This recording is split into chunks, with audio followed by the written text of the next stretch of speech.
अगर आपका बिजली का बिल ज्यादा आ जाए तो बिजली विभाग के कर्मचारी और अधिकारी आपके घर पर छापा मारने आते हैं। वही अगर बिजली विभाग के लापरवाही से किसी की जान चली जाए, कोई घटना घटित हो जाए, तो कोसों दूर तक बिजली विभाग के कर्मचारी और अधिकारी आपको दिखाई नहीं देते।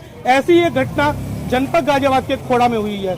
नमस्कार, मैं दीपक कुशवाहा और आप देख रहे हैं हिंदुस्तान सत्य प्रबंध। इस समय मेरी मौजूदगी खोड़ा कॉलोनी के जहां अर्पण नर्सिंग होम के पास मेरी मौजूदगी है। मैं आपको बता दूं कि यहां एक बहुत बड़ी घटना घटित हुई है जहां ट्रांसफार्मर फटा है और 5 से 7 लोग लगभग उसमें घायल हो गए हैं और स्थिति इतनी गंभीर बनी हुई है कि कुछ लोग अपने जान के साथ सौदा कर रहे हैं। हमारे साथ मौजूद है वार्ता करने के लिए पूर्व चेयरमैन प्रतिनिधि योगेश भाटी जी हमारे साथ मौजूद है। सर, क्या है पूरा मामला?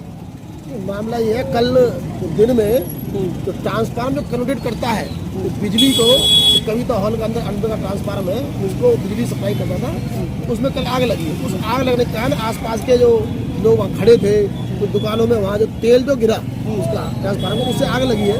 उसमें लोगों की स्थिति थोड़ी नाजुक है, अस्पतालों में वो सब लोग भर्ती हैं। उसमें हमने कुछ शाम के टाइम ही जेई वगैरह इन लोगों एसडीओ से बात हुई तो उन्होंने हालांकि लाइन को ठीक कर दिया था, चालू कर दी थी, लेकिन वो लोग कहीं ना कहीं, क्योंकि वो लोग कई काम ठीक नहीं करते हैं, कई बार मतलब अंदर जो है घोड़ा में उनकी सर्विस ठीक नहीं करते, इसलिए कई बार कहीं नहीं आए। और कुछ लोगों का कहना है कि कई दिनों से उसमें से ऑयल रिस रहा था। नहीं, और जैसे ये लापरवाही है, ये बिजली विभाग की लापरवाही है और इसके लिए माननीय मंत्री जी अभी आए हैं। कल शाम को हमने भी अधिकारी को फोन किया तो उन्होंने लाइन चालू कराकर छोटी मोटी व्यवस्था करके, लेकिन शाम को फिर तहसीलदार कानून को वगैरह जो भी माननीय मंत्री जी द्वारा बात हुई वो सब लोग अस्पताल में पहुंचे हैं। यहाँ पहुंच को देखा, सबको पूरी स्वास्थ्य व्यवस्था का मतलब उनका जो भी इलाज है उसको कराने का पूरा वादा उन्होंने किया, पूरा खर्चा उठाने का उन्होंने वादा किया है। हमारे डॉक्टर अर्पण जी है जिन्होंने भी खुद अपने अस्पताल में जो भर्ती है उसके लिए फ्री इलाज के लिए उन्होंने कहा। हम भी स्वयं आज यहाँ सुबह आकर हम सब लोगों ने, और रात को लगातार मंत्री जी से अपने वार्ता रही, सुबह आकर हम लोगों ने भी इनमें इनका सबका सहयोग करने का आश्वासन दिया है। माननीय मंत्री जी, अभी अधिकारी बहुत सारे लोग आए हैं। सर, अगर बात करें खोड़ा कॉलोनी में, आपने जगह जगह पे देखा होगा तारों का मकड़ा जाल बना हुआ है। बिजली विभाग की लापरवाही आप बता रहे हैं, बिल्कुल ठीक है, क्योंकि जगह जगह पर मकड़ा जाल है। क्या खोड़ा कॉलोनी के जनप्रतिनिधियों का भी कार्य नहीं बनता कि इस कार्य को देख के जहाँ जहाँ ऐसी समस्या है उसका निस्तारण समय समय पर कराया जाए? देखो, अब दरअसल क्या है, मैं उन बातों पर नहीं जाऊंगा, राजनीति हो जाएगी, वरना हमने खुद जब अपने समय बात राजनीति की नहीं है, बात किसी के जान की है, क्योंकि आप पूर्व चेयरमैन प्रतिनिधि रहे हैं तो समस्या जो भी है उसे आपको भी देखना है और जो वर्तमान में जनप्रतिनिधि है उन्हें भी देखना है। पर आप अपनी राय क्या देते हैं? मैं बता दूं, पिछले अपने कार्यकाल में हमने बिजली विभाग को पूरे जो मेन जो लाइन है, जो ट्रांसफार्मर है, उनको ऊंचा करने और मेन लाइनों को अंडरग्राउंड करने का हमने एक प्रस्ताव भी भेजा था और उस पर उन लोगों ने उसमें क्योंकि समय लगता है, इस दौरान यहाँ चुनाव होने के बाद हम लोग यहाँ से चेंज हो गए, तो अब इन लोगों के ये भी कोई कार्रवाई करते नहीं, सब लूट में लगे हुए हैं। तो कोई भी इस बिजली विभाग को या फिर अन्य लोग जो भी अधिकारी मान लो या फिर यहाँ के जनप्रतिनिधि मान लो, तो बिल्कुल भी खोड़ा के कार्य के लिए बिल्कुल भी अग्रणी नहीं है, तत्पर नहीं है। वो खोड़ा को लूटना चाहते हैं और आए दिन देखते हैं आप लोग कि अन्य भ्रष्टाचार में इनके लगातार नाम आ रहे हैं, इनकी आवाजें वॉइस रिकॉर्डिंग होती जा रही हैं, तो ये इनका काम चला, कोई भी खोड़ा पे ध्यान नहीं दे रहा है। अब दरअसल सरकार अपना काम कर रही है। माननीय मंत्री जी आए, उन्होंने यहाँ सबको आश्वासन दिया मतलब एसडीएम को और जो बिजली के जो अधिकारी उनको कहा कि इनके टोटली खर्चे का काम तुम्हारा है, तुम्हें देखना है, कहीं भी इलाज कराओ। तो मंत्री ने स्पष्ट आदेश किया है उन्हें, आज आपने देखा भी है, और उनकी पूरी व्यवस्था करने के लिए उनसे कहा है, एसडीएम से कहा है। तो ये तो सरकार अपना काम कर रही है, लेकिन क्षेत्रीय स्तर पर जो जनप्रतिनिधि है वो यहाँ कोई भी काम नहीं कर रहे हैं, ना कोई सहयोग कर रहे हैं जनता का और ना ही जनता के बीच दिखते हैं। देखा जाए तो दो पार्टियों के बीच में पिस जनता ही रही है। हमारे साथ डॉक्टर साहब मौजूद हैं। डॉक्टर साहब, क्या स्थिति है? जो घायल व्यक्ति आपके पास है, क्या स्थिति है उनकी? अभी तो गंभीर ही है, इलाज चल रहा है, जल्दी ही स्वस्थ होंगे, लेकिन बिजली विभाग को इन सब चीज़ों पर ध्यान देना चाहिए और पूरी तरह आश्वस्त करना चाहिए कि आगे जीवन में पुनरावृत्ति ना हो। चलिए, और भी लोग यहाँ मौजूद हैं, उनसे ही बात करते हैं। सर, क्या घटना घटित हुई है? क्या आप वहाँ मौजूद थे?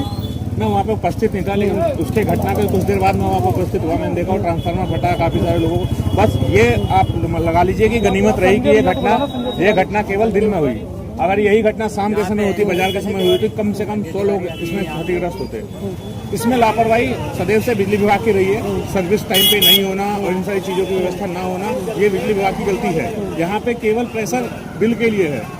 केवल प्रेशर बिल के लिए है लोगों के ऊपर, और बिजली विभाग की तरफ से यहाँ पे किसी भी प्रकार की कोई भी सहानुभूति नहीं है। यहाँ केवल लूट खसोट चल रही है। बिजली माफिया, अगर मैं बात करूं तो बिजली विभाग से भी जो लोग नहीं जुड़े हैं, जो यहाँ बिजली का काम करते हैं, उन्हें खुला जो छूट दिया हुआ है, क्या बिजली विभाग को इसका जिम्मेवार मानते हैं आप? क्योंकि वो वसूली करते हैं घर घर जाके। बिल्कुल, घर घर जाकर वसूली करते हैं, कुछ मीटर कम करते हैं, कभी बिजली कम करते हैं, किसी का मीटर फूक देते हैं। इस तरह की घटनाएं आम है यहाँ पे खोड़ा में होती रहती है। और जो ये प्राइवेट लोग लगे हुए हैं, प्राइवेट लोगों का तो अपना अंधाधुंध काम चलता है। अगर वो पहुंच गए तो रात को पैसा लेंगे, नहीं पहुंचे तो वो पैसा नहीं लेंगे। ये सिस्टम है इनका।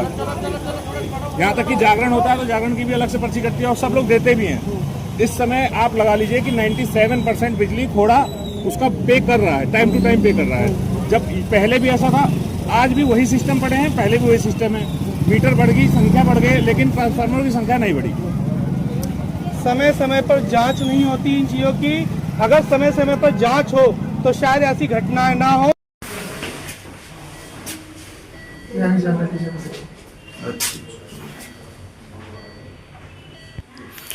क्या नाम है आपका और आप इनके क्या हैं? हमारा नाम ध्रुव चंद है और इनके हम पिताजी हैं। अच्छा, कल जब ये घटना हुई थी, कल के बाद अभी तक क्या बिजली विभाग का कोई कर्मचारी या अधिकारी आपके पास आया है मिलने के लिए? नहीं, अभी तक कोई नहीं है। किसी का कोई कॉल या कुछ भी? नहीं, कोई कॉल भी नहीं है। कोई जनप्रतिनिधि खोड़ा के, जैसे सांसद जी हो गए, विधायक जी हो गए, चेयरमैन हो गए, कोई भी अगर मिलने आए हो? ये सब तो आए थे मिलने। कौन कौन आए थे? अब हम तो पहचानते नहीं, कई लोग आए थे। रीना भाटी चेयरमैन आई थी, हाँ। देन इसके बाद में तहसीलदार आए और उनके साथ में लेखपाल जी भी थे। और बिजली विभाग की तरफ से किसी ने कुछ कहा हो, या कोई अधिकारी या कोई कर्मचारी? की तरफ से सिर्फ और सिर्फ ये आश्वासन दिया गया है कि हर तरीके से हर संभव मदद की जाएगी तुम्हारी आर्थिक जो भी होगी। हाँ। क्या आप लोग मौके पे मौजूद थे जहाँ ये घटना हुई है? नहीं, मैं मौजूद नहीं था, बिल्कुल नहीं था। लेकिन ये मतलब सीन है जो वाकया मैं देख चुका हूँ इसको, और वहाँ पर बहुत सारी भीड़ जुड़ रही थी। उन्होंने भी बोला है कि यहाँ ये घटना हुई है, ये सिर्फ और सिर्फ बिजली डिपार्टमेंट की लापरवाही के कारण हुई है। लापरवाही बोले तो कि कई दिनों से ये ट्रांसफार्मर लीक कर रहा था, उसको नजरअंदाज किया गया। कंप्लेन भी की है लेकिन फिर भी उसको रिपेयर नहीं किया गया। टाइम से अगर ये चीज अपडेट कर दी जाती तो ये समस्या नहीं आती सामने। इसलिए ये इसका उत्तरदायी बनता है बिजली विभाग कि उनकी लापरवाही से ये काम हुआ है।